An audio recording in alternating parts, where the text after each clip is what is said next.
다시 아까 했던 대로 개헌안 관련 청와대에서 지금 연 3일에 거쳐가지고 조국 민정수석이 내용을 발표를 했습니다. 발표를 했는데 그 원자료 상태로서 발표를 한 게 아니라 그냥 강의식으로 얘기를 해서 일부에서는 원문을 보여줘야만이 오히려 정확하게 이해할 수 있을 것인데 어떤 거냐.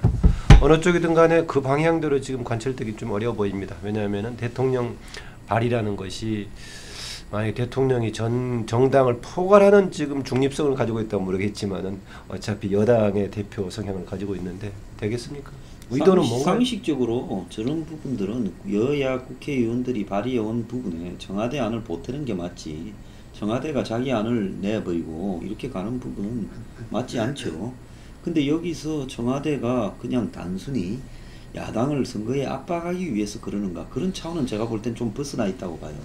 그럼 노리는 게 뭐냐, 안 될 줄 알면서 저렇게 몇 달을 전국에 플래카드 걸고 제가 무슨 이 공무원들이 관건이 개입해서 개헌에 개입하고 있다고 제 사례를 이만큼 해놨어요. 아 근데 그거는 뭐 분권운동 하는 사람들이 좀 하는 거 같은데. 실제 분권운동이 아니라 개헌 찬성에 대해서 어쨌든, 하는 예. 그게 본질이 아니니까 좌우한. 예.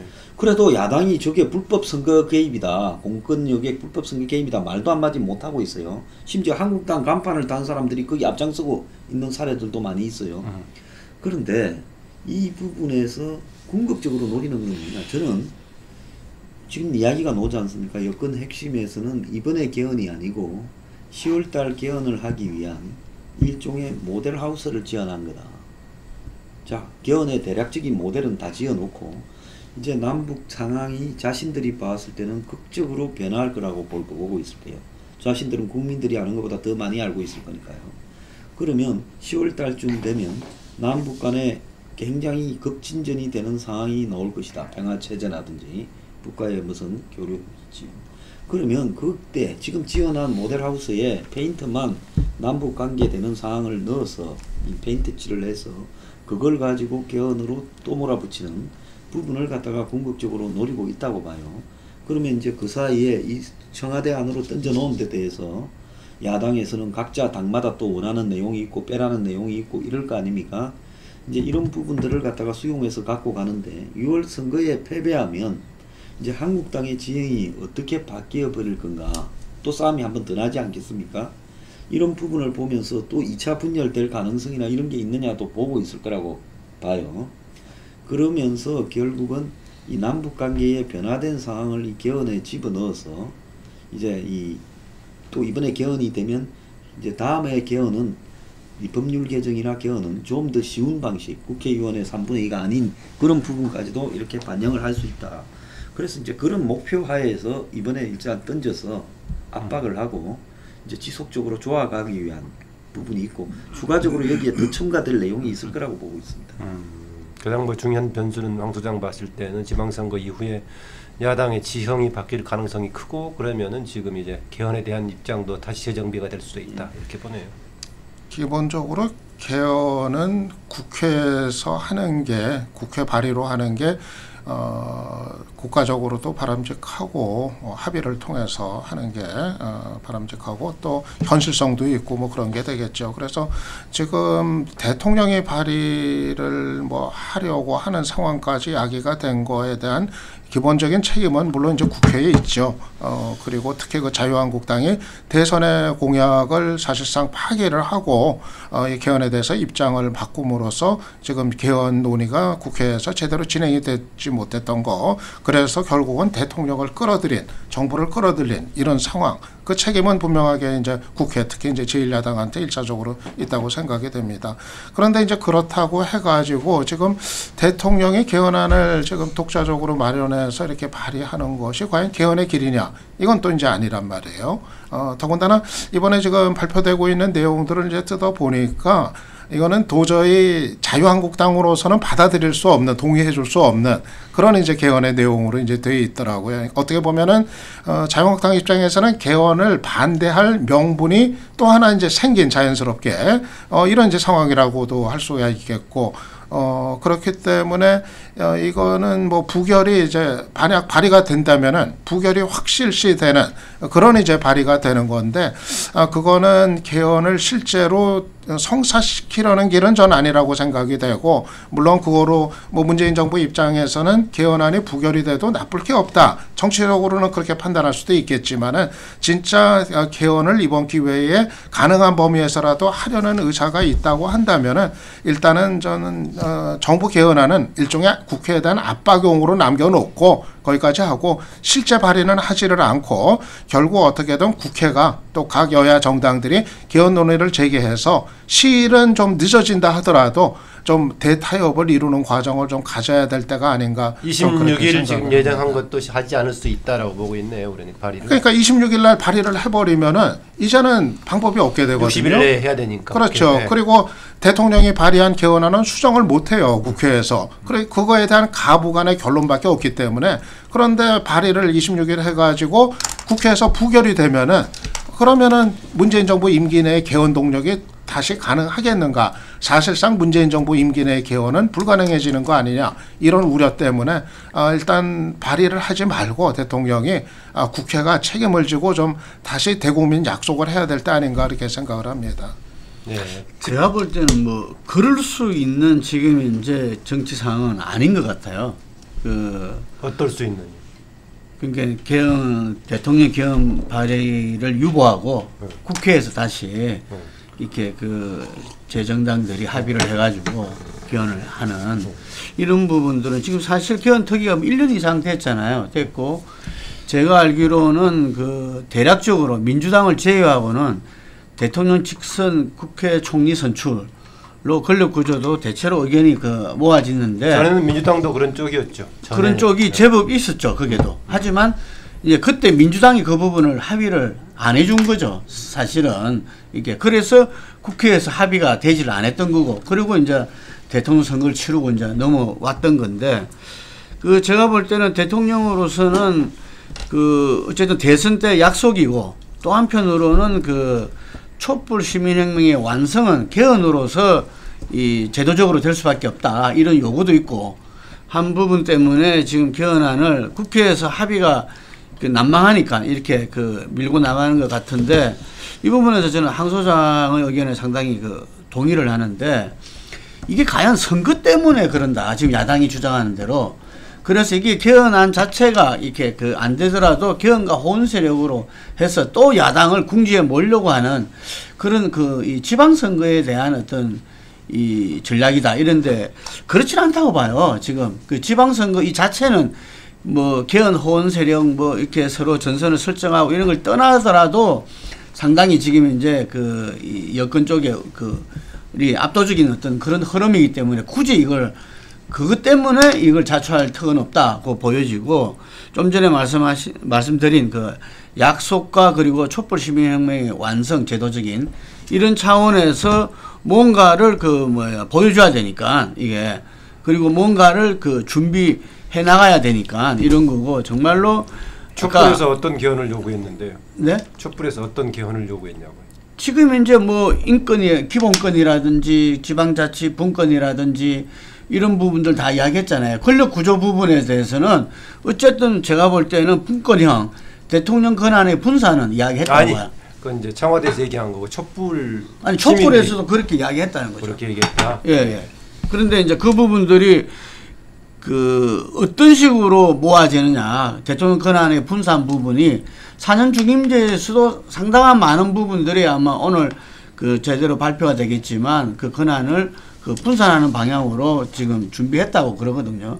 이게 그런데 이 분단 상황에서 뭐 이렇게 대통령 책임제 그리고 국민들이 4년 중임제 선호가 높다 뭐 이런 이야기인데 하여튼 제가 볼 때는 지금 이 평화 대장정 속에서의 어떤 남북 관계의 어떤 변화 이 부분들이 아마 추가적인 이번에 개헌안이 부결되더라도 이렇게 개헌 부분들에 대해 새로운 어떤 동기부여가 되지 않겠나 이런 생각이 들면서 그래서 이번에 6월 달에 이번에 대통령 개헌안이 부결되더라도 어떤 이번 내에서 개헌이 무산되는 것이 아니라 저는 새로운 어떤 동기부여 속에서 개헌은 이루어질 수밖에 없을 것이다. 아니 형식상 절차상으로는 뭐 이제 60일 안에 하지 않으면 폐기돼 버리는 것인데 아니 그다음 다시 이제 개헌안을 발의하는 거죠. 다음 그건 부결되는 거고 이게. 예, 그리고 그 속에서 아까 이야기한 대로 이런 이야기도 한단 말입니다. 우리가 대통령 탄핵안이 국회에서 가결된 게 이른바 탄핵이었는데 당시에 새누리당에서 20-30분의 국회의원들이 찬성을 했지 않습니까? 그래서 탄핵연대라고 이야기하는데 이번에 개헌연대도 가능하지 않겠느냐. 국민의 뜻이란 밀어붙였을 때 현재 자유한국당에서도 일정 수가 이렇게 오지 않겠느냐. 네, 개헌이냐 아니냐를 두고 한다면 연대가 충분히 가능하지만은 내용 가지고 어떻게 연대를 할 것인가는 굉장히 다른 측면입니다. 그런 이제 희망 섞인 그런 이 추정도 하는데 제가 볼 때 그건 어려울 것이다. 하지만 이게 보수 세력의 재편 속에서 이게 지방선거 이후에 그때는 뭔가 양상이 달라질 수도 있다고 보여집니다. 네, 이 박사. 지금 이게 논란이 되는 게 단지 대통령이 발의해서만이 아니라 이 내용을 둘러싼 또 이 찬반 논란 이게 상당히 첨예한 부분들이 뭐 곳곳에 이제 보여요.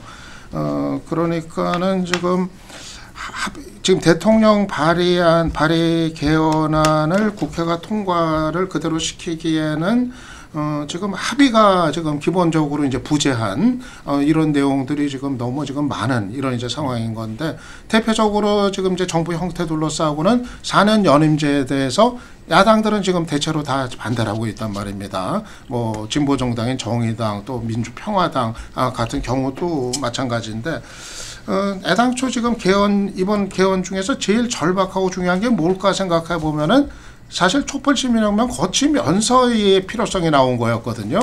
나중에라도 혹시 이명박 박근혜 같은 인물이 집권하는 또 때가 혹시 있더라도 다시는 그 같은 일이 반복되지 않도록 개헌해서 그거를 분명히 하자. 결국은 제왕적 대통령의 이 권한을 분산시키는 문제.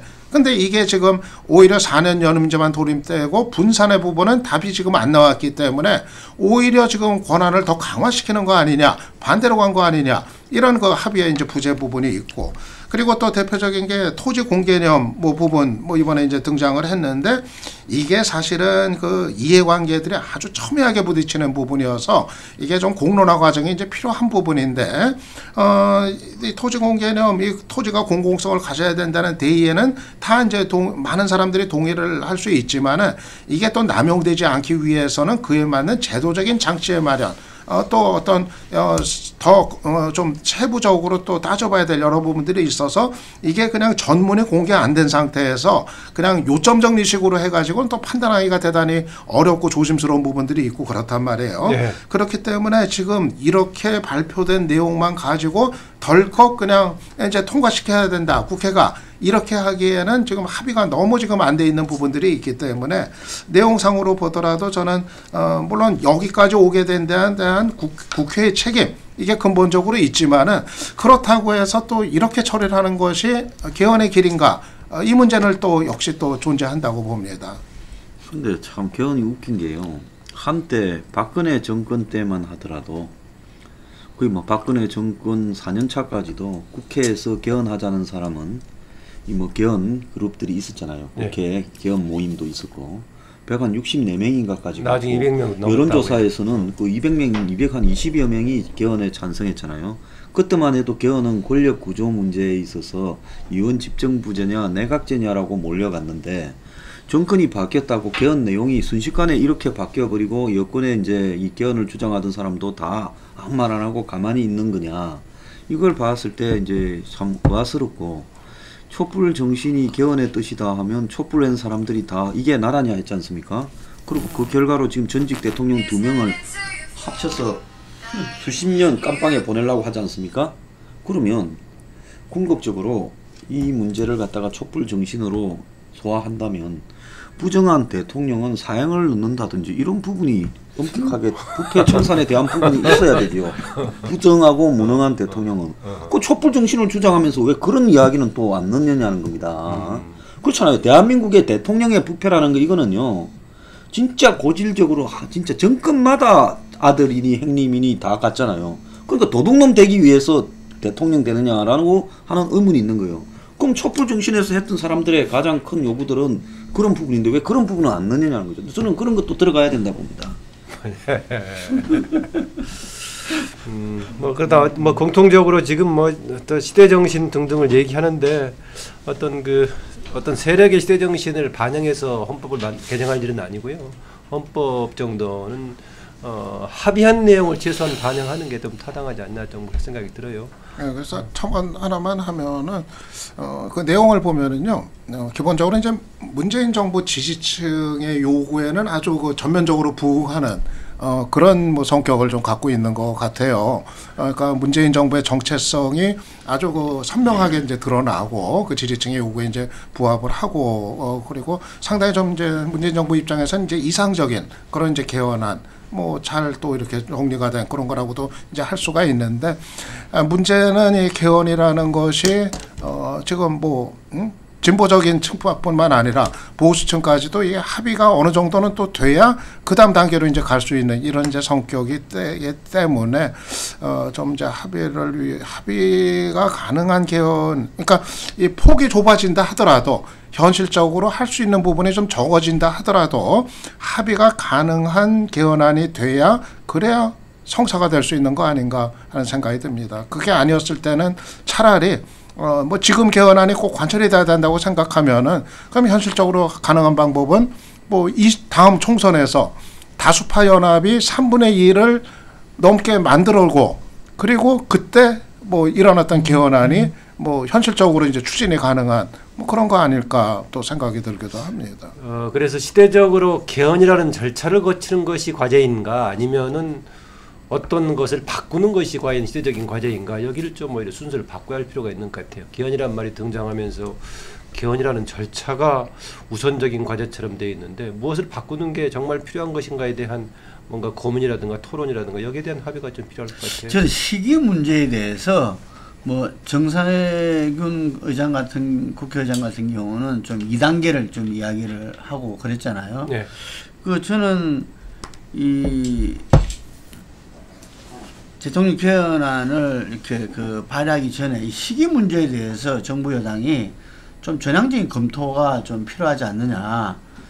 약속은 한 거지만 현재 그 국회에서 제 정당들의 어떤 그 개헌안의 합의 정도가 이렇게 그 아직까지 이렇게 이 지방선거 동시 투표에는 좀 어렵다고 판단된다면은 그 시기에 너무 이렇게 그 연연하는 것은 그 또 다른 어떤 그런 압박의 어떤 걸로 비춰질 수가 있거든요. 예, 그래서 시기 문제에서 좀 탄력성을 갖는 게 오히려 개헌의 진정성을 갖다가 주는데 더 좋지 않나 이런 생각이 듭니다.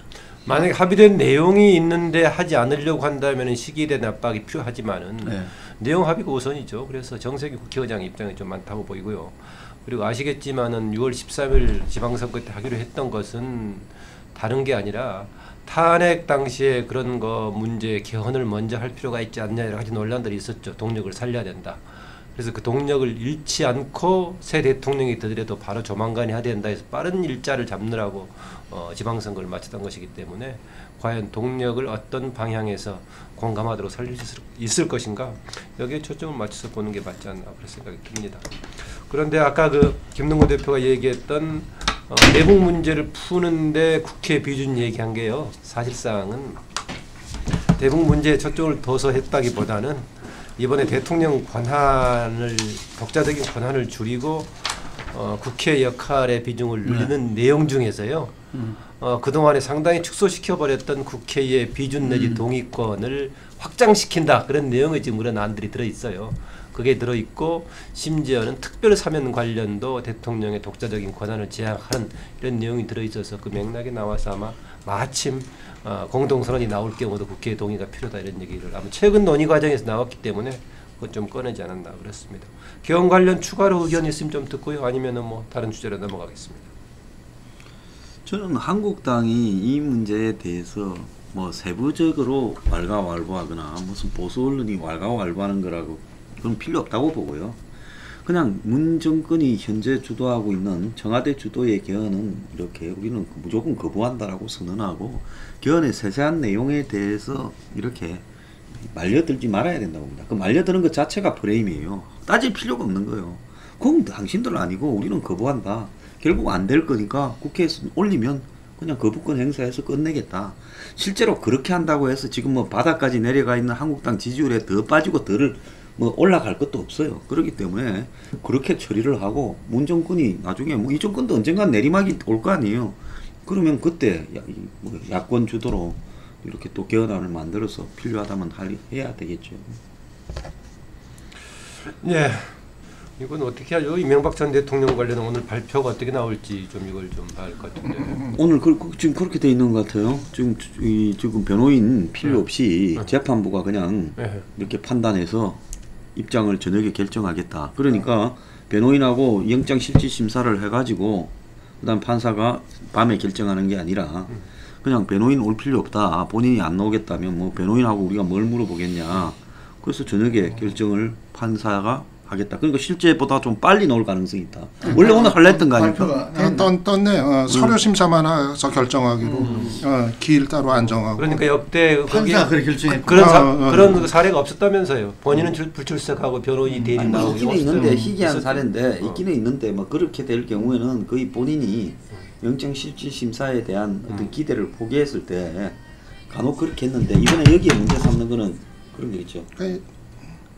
언론사들은 법원 비판들을 하더라고요. 법원이 좀 이렇게 중차대한 사안은 좀 미리 예상을 하고 판단을 했어야 되는데 이제 혼선을 빚었다. 스스로가 법리적 그 해석에 그러니까 피의자 없이 심사를 할 수 있는 거냐 없는 거냐에 대해서 법원이 좀 너무 뒤늦게 이제 호둥대는 모습을 보였다. 전에 그 국회의원 그 체포 동의안 관련할 때 얘기가 나왔었는데 사실상은 그 형사소송법 자체에서 그 실질심사 과정에 이것을 구인으로 해가지고 상당히 애매한 부분이 있긴 해요. 우리가. 그러다 보니까 심지어는 실질심사에서 확정이 돼야 이제 체포 동의안이 좀 필요할 것처럼 보이는데 심사 받으러 가는 과정에서 체포 동의안이 필요한 것처럼 돼 있어서 그 조문에 대한 정비는 좀 필요한 것 같아요. 현재 그래서 그 단계 구인과 그거 포함해서 구속영장이랑 같이 얘기를 하고 있어가지고 그 형사소송법 자체가 그 부분은 좀 애매하긴 좀 해요. 그럼 지금은 우리는 뭐 일단 구속이 된다고 가정을 하고서 얘기를 좀 뭐 될 가능성이 큰데 됐을 경우로 전제로 얘기를 해야겠죠. 지금 그 상황 이명박 전 대통령, 박근혜 전 대통령 두 사람 전직 대통령으로서 참 이 사람들이 문제가 있는 게 부패한 거는 뭐 예를 들어서 본인이 인정을 안 하더라도 어쨌든 큰 사회적 무리를 짓고 있으니까 사과하면서 또 지금까지 이명박 전 대통령은 알고 있는 게 엄청 많고 입을 열면 그냥 안 있겠다고 엄청나게 예고를 많이 했잖아요. 측근들이. 그러면 그걸 갖다가 이야기를 하고 가야죠. 자, 이런 식으로 예를 들어서 무기력하게 그동안에 지금 무슨 마치 자신의 그 이 형량을 잘못을 딜을 하려고 하는 것처럼 보이는 시도들을 무수하게 했단 말입니다. 저 이런 태도는 굉장히 좋지 않다. 그렇게 보고 있어요. 그럼 보수 진영을 위해서도 좋지 않은 태도이고 그래서 지금 이런 식으로 전직 대통령들이 맥없이 뭐 국민 앞에 죄송스럽게 생각합니다 이러면서 가는 거는 아주 잘못됐다고. 잘못했으면 잘못한 부분에 대해서 사과를 하고 또 거기에 할 말이 있으면 할 말을 갖다가 다 하고 가야 된다는 거죠. 아무리 말을 할 형편이 안 되는 상황이라도. 근데 이명박 전 대통령은 말할 게 많다고 전 국민을 상대로 여러 차례 사실상 말을 해놓고 이렇게 아무 말 안 하고 갑니까? 그렇기 때문에 저는 정말로 비겁하다 이렇게 보고 있어요. 그러니까 MB 스스로도 이 사건에 대한 대응에서 좀 우왕좌왕했던 게 있는 것 같아요.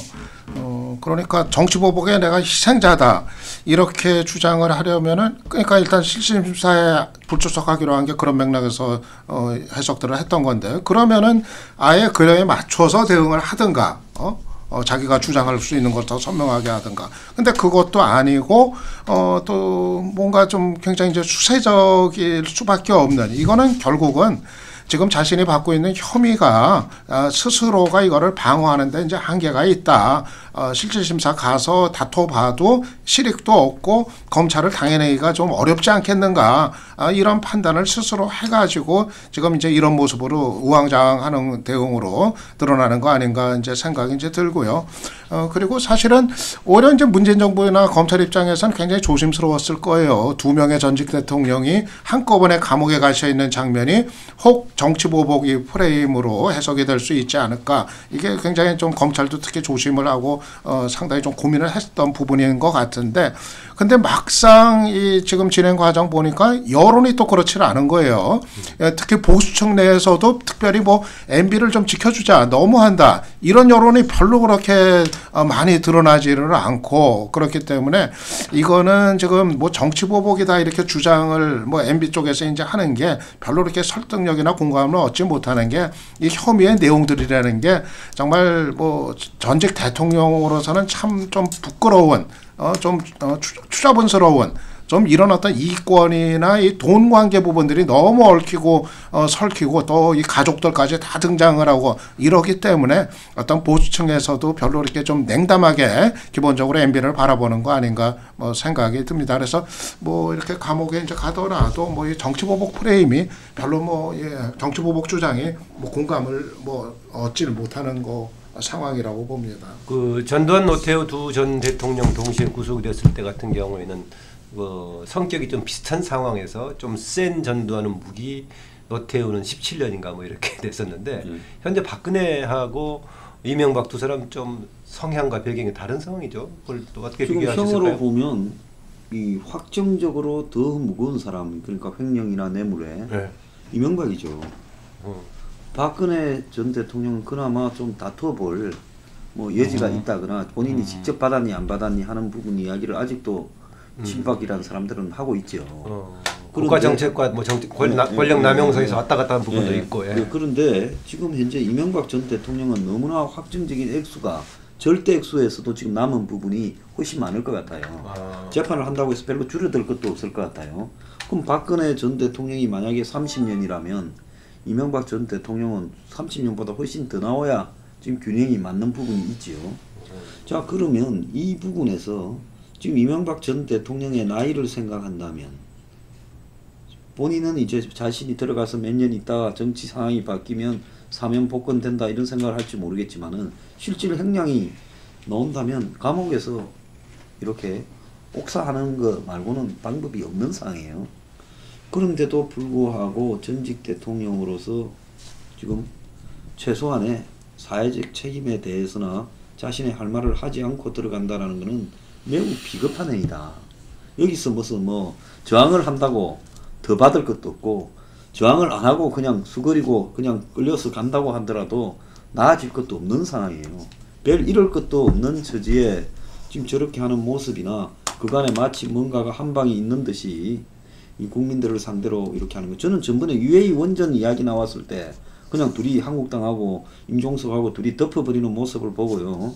아마 좀 오판을 했을 거다. 나머지도 그런 식으로 슬쩍 흘려서 또 덮고 하게 되면 자신의 많은 부분이 지워질 거다. 이렇게 생각을 했는데요.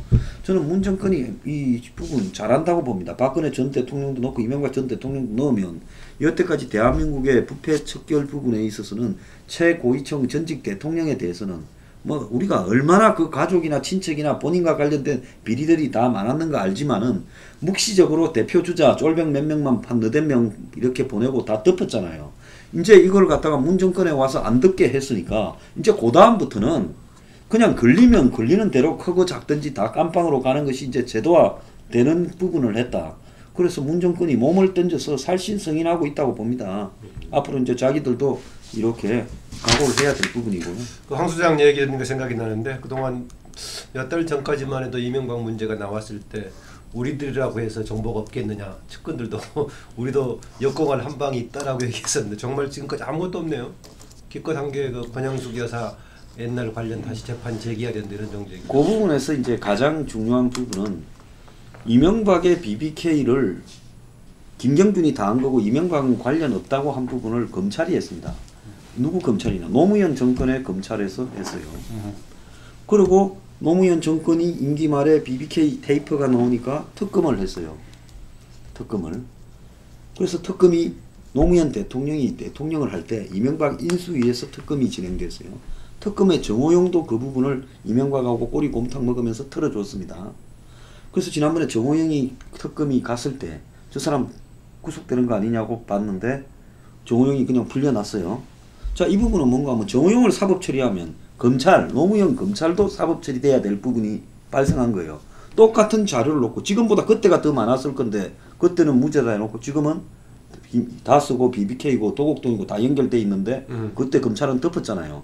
그 김홍일이가 했지 않습니까? 서울중앙지검 차장 12월 3일인가 발표를 했죠. 그게 그 당시에 대선의 항배를 결정해버린 사건이지 않았습니까? 근데 하나 진짜 이상한 거는 그때 검찰에 지휘했던 김성호 법무부 장관이 이명박 정권의 초대 국정원장이 된 거예요. 그러면 지금 박근혜 정권의 법무부 장관이 문재인 정권의 국정원장을 한다고 하면 이걸 누가 받아들이겠습니까?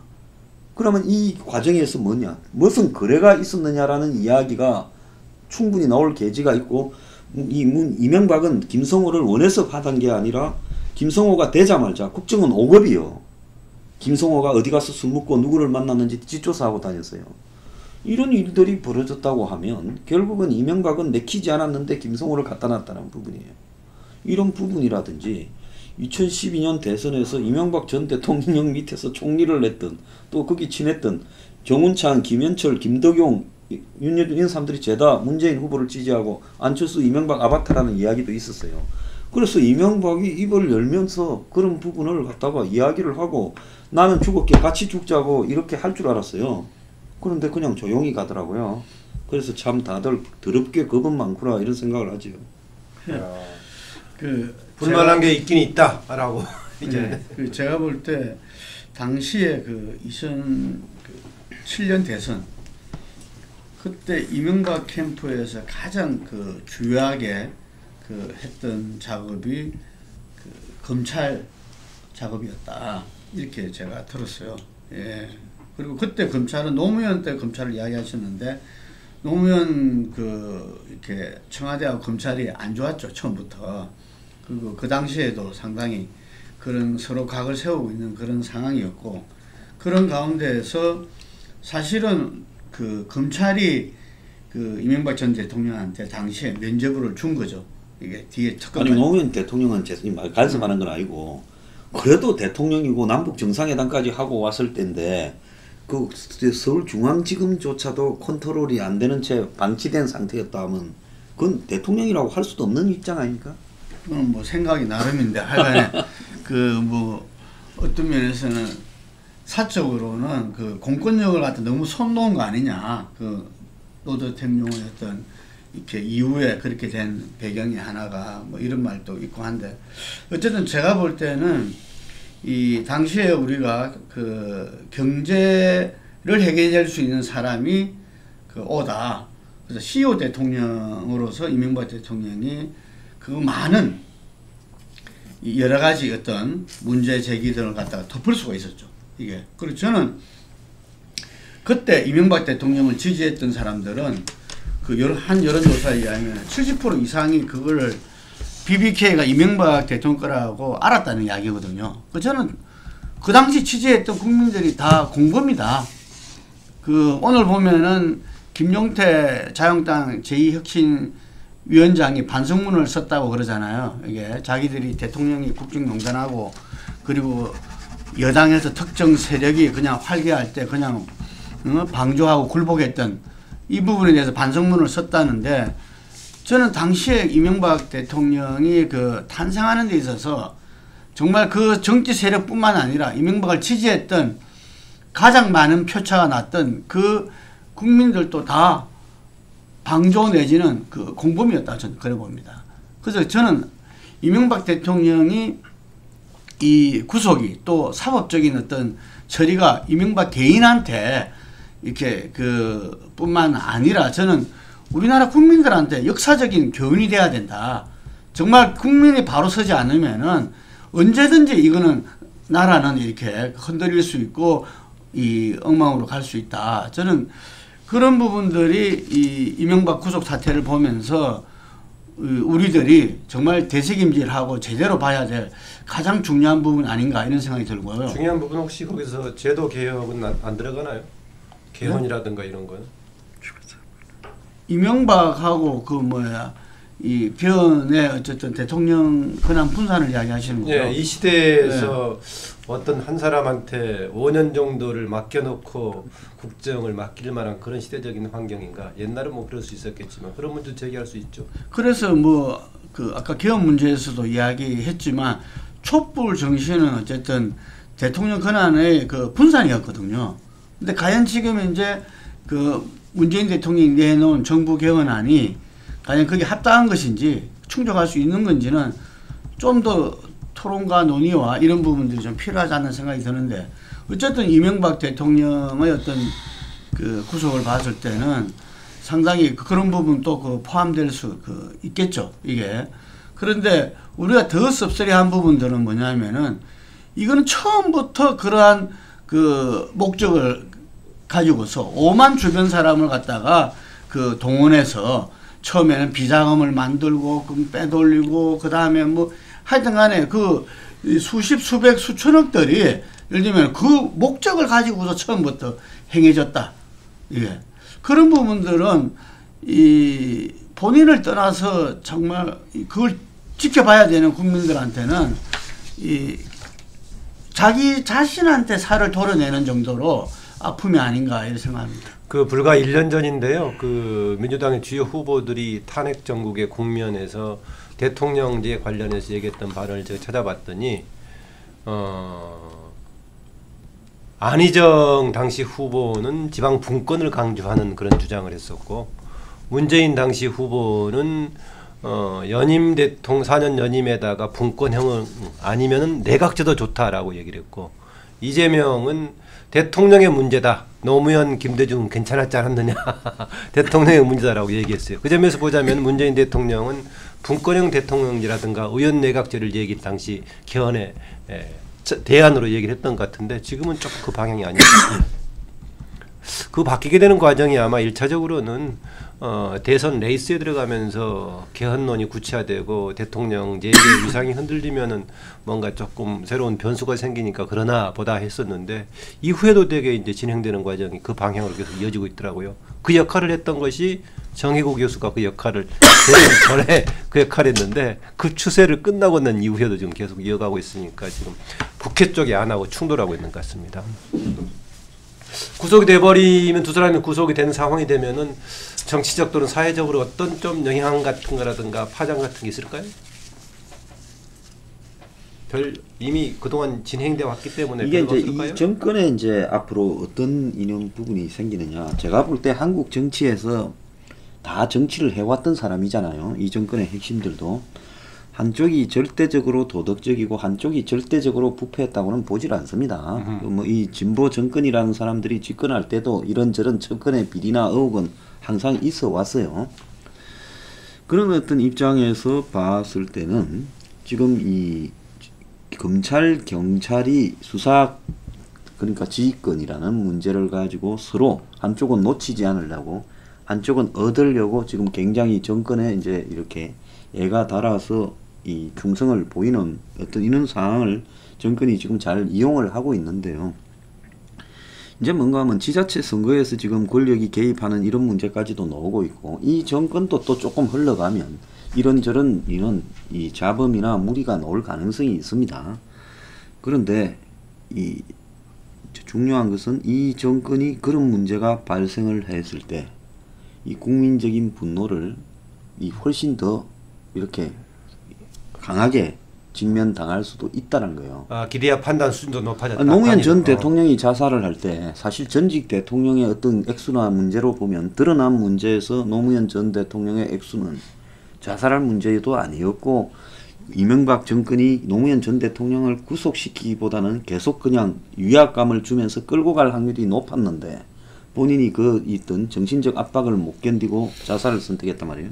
그런 문제들을 보면 노 전 대통령이 강조했던 어떤 이 가치들, 이런 부분과의 어떤 이 서로 간의 충돌 속에서 본인이 견디지 못했을 수가 있거든요.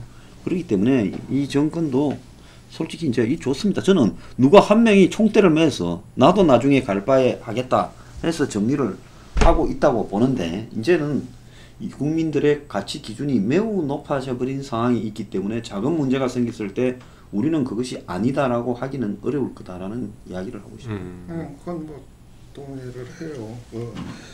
사실 이제 국가적으로 봤을 때 2명의 전직 대통령이 한꺼번에 감옥에 가 있다. 국가적으로 참 수치스러운 그런 이제 광경이거든요. 그런 이제 부담에도 불구하고 또 이명박 전 대통령 같은 경우는 지금 뭐 불구속으로 적당히 덮고 가기에는 그 내용 자체가 너무 많은 것들이 뭐 드러나 버린 이제 상태고 그렇기 때문에 그런 어떤 잘못들을 단죄하지 않고서는 뭐 이 나라의 기본을 세우기가 뭐 불가능한 이런 이제 상황 속에서 결국 또 한 명의 전직 대통령이 이제 감옥에 가게 되는 이런 이제 상황으로 이제 돼버린 건데 저는 이게 이제 시사하는 바가 지금 저 황 소장도 얘기한 것처럼 뭐 이런 게 될 것 같아요. 우리가 이런 이제 악순환이 되풀이되지 않는 길이라고 하는 게 적당히 덮어가지고 관용적으로 덮고 가는 거로 해결될 수 있는 문제가 아니라 오히려 뭐 법의 잣대를 가지고 단죄할 거는 철저하게 단죄함으로써 모든 정권들에게 이제 경각심을 이제 불러일으키는 이런 것이 현실적인 길이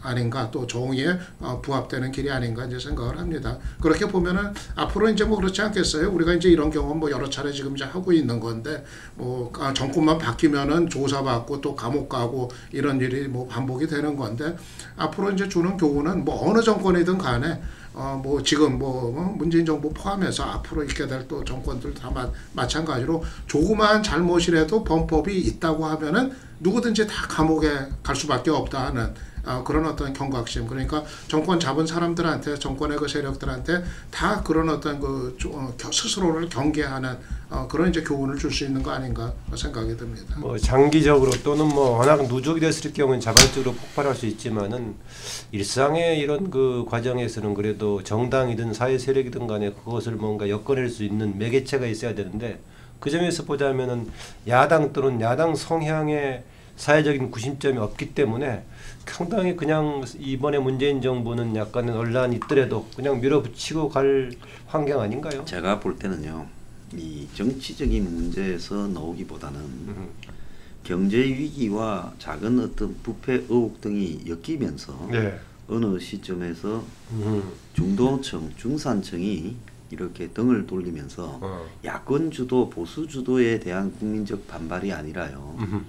이 전반적인 민심의 이반에 의한 반발인데 그 계기는 경제적인 문제가 될 가능성이 매우 크다고 보고 있습니다. 근데 세계 경제는 환경이 지금 좋잖아요. 아니, 전 좋지 않죠. 그래요? 이거 세계 경제가 좋다고 보는 시각이 저는 매우 그 잘못됐다고 보고요. 아, 그래요. 지금 세계 경제가 이 2008년 금융위기 이후에 지금 푸른 돈, 그야말로 그 액수가 한국 돈으로 보면 경단위 이상의 돈을 풀어가지고 경제가 호황인 것처럼 하는데, 지금 각 나라가 더 이상 이런 푸는 상태를 유지할 수 없으니까 지금 돈을 거다 들이고 금리를 올리는 상황으로 가고 있잖아요. 미국의 금리가 오늘도 올랐지만요.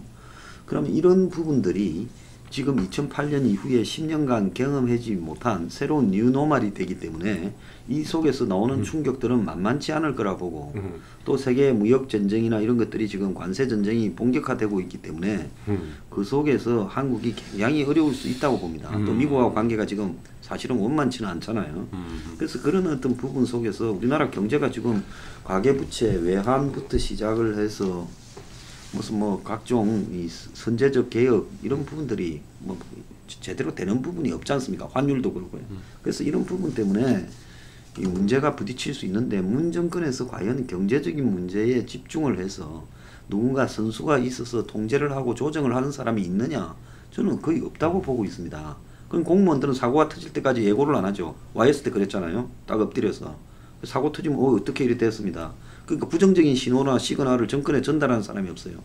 그래서 정권에서 이 문제를 갖다가 심각하게 여겨야 될 건데, 과연 정권의 핵심 중에서 이 부분을 몇 프로라도 챙기고 있느냐, 대북관계나 적폐청산만큼 경제적인 어떤 위기 가능성에 대해서 신경을 쓰는 쪽이 과연 어디 있느냐, 이런 부분으로 봤을 때 좀 그런 문제가 심각해질 원인이 될 수 있다. 황 수장은 구조적인 기반인 경제 문제를 비롯해가지고 위기의 가능성이 있게 있는 쪽으로 지금 전망을 하고 있네요. 김능구 대표기도 예, 하겠어요. 저도 그게 좀 동의하는데, 옛날에 그 아버지 부시 대통령이 이라크 전입니까? 거기에서 그렇게 정말 성녀 국민들 한호 여론조사 지지율 90%까지 했지만 클린턴과의 선거에서 문제는 경제다 부분에 이렇게 그 참패하고 말았잖아요. 그 다들 아시겠지만 그 노무현 대통령 시절에 상당히 경제 문제에 있어 가지고서 그 정부가 비판을 많이 받았었죠. 부동산 가격 특히 폭등. 예. 그러고 나서 그 당이 이제 그래서 열린우리당이 해체되고 민주통합당인가요? 대통합민주신당. 대통합민주신당이 됐을 때 다들 캐치프레이즈를 내건 게 유능한 진보였어요. 진보가 무능해서 지금 이제 이런 비판을 받고 국정 운영에 문제가 있었던 거 아니냐. 그래서 유능해야 된다. 이제 진보도 이 가치만 내세울 것이 아니라 이런 이야기를 했는데 지금 이제 다시 정권을 잡은 상태에서 저는 이 예를 들면은 그 우리 남북 관계라든지 평화 무드라든지 이런 부분들은 이렇게 그 비교적 잘 해나가고 있다고 보여지는데 이 경제 문제에 있어 가지고는 지금 이제 굉장히 캐션 마크가 많거든요. 그 청년을 포함한 일자리 대책 부분이라든지 그 다음에 경제 그 활성화 4차 산업시대 대비 뭐 이런 기타 등등 여러 가지 부분들이 지금 이제 제대로 어떤 그 이 극복이나 이런 그런 흐름 속에 못하고 있다. 이런 부분들이 있기 때문에 아마 이것이 별개로 지금 이제 작용될 가능성도 크다. 그래서 민생 경제에 지금 문재인 정부가 이 상당히 좀 제대로 몰입하지 않으면 안 될 것이다. 이 부분들이 지금 현재 맡고 있는 이 장관급이라든지 이런 부분들에 또 이 불협화음도 이렇게 많이 이렇게 그 나타나고 있는 일자리 경우는 증가보다 좀 오히려 축소됐다는 통계도 나오고 있는 것 같아요. 예. 이 정도에서 오늘 좀 마무리해야 되지 않을까 그러네요. 오늘 당장 저녁 늦게라도 이명박 전 대통령에 대한 조치가 어떻게 나올지 지켜봐야겠고요. 일단 정부 쪽에 청와대 쪽에서의 개헌안 내용은 계속 발표가 됐으니까 나중에 종합적으로 문건 자체를 이제 발표를 할지는 좀 주고 봐야겠네요. 국회 내에서는 보니까 이 기회 개헌은 안 되더라도 선거 제도는 개편에 초점을 두고 있나 모르겠지만은 심상정 의원 등은 한국당 쪽에 연동형 비례대표에 호응한다면은 개헌에 같이 동조할 수 있다고 하니까 국회 내부에 좀 추진 과정 좀 지켜보기로 하겠습니다. 수고하셨습니다. 수고했습니다.